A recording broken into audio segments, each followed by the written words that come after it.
আজকের কবিতাটি একটি বাস্তবমুখী কবিতা।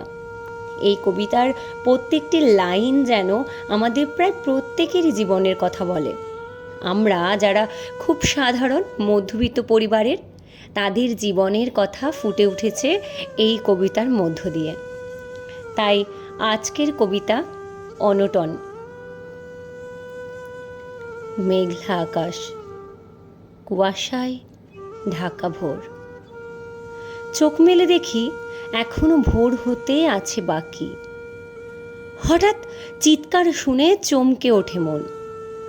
রান্নাঘরে বাবা মা ঝগড়া করে, একই কথা, একই আলোচ্য বিষয়।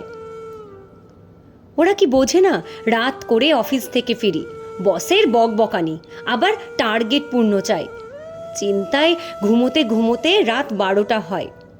কিছু বলতে গেলে চিৎকার করে মা আমাকেই বকা দেয়, বলে মাইনে পেয়ে টাকার অঙ্ক বাড়ানো চাই, এত অল্প টাকায় সংসার কি চলে? বাবা সান্ত্বনা বাক্যে জ্ঞানের কথাই বলে। বাবা গুছিয়ে কথা বলে বেশ, শেষমেশ আমাকেই দোষী করে।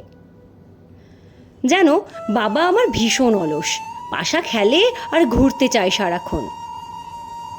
মনের দিক থেকে ওরা দুজনেই ভালো।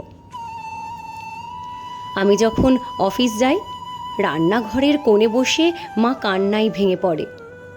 বাবা খোঁজ খবর নিয়ে বলে, কি গো, খোকাকে ফোন দিয়েছো? খোঁজ নিয়েছো অফিসে কি খোকা ঠিক মতো খাবার সময় পায়? অফিস থেকে যখন আমি ক্লান্ত হয়ে বাড়ি ফিরি, বাবা বলে ওঠেন, ওই দেখো খোকা এলো বুঝি। মা ছুটে এসে বুকে জড়িয়ে ধরে চুম্বন দিয়ে বলে, খোকা এলি? হাত পা ধুয়ে টেবিলে গিয়ে বস, আমি চা নিয়ে আসি। মন প্রাণ ভরে ওঠে, ক্লান্তি যেন দূরে পালায়, শরীর শান্তিতে ভরে যায়। তখন মনে হয় আমি যেন স্বর্গে বাস করি।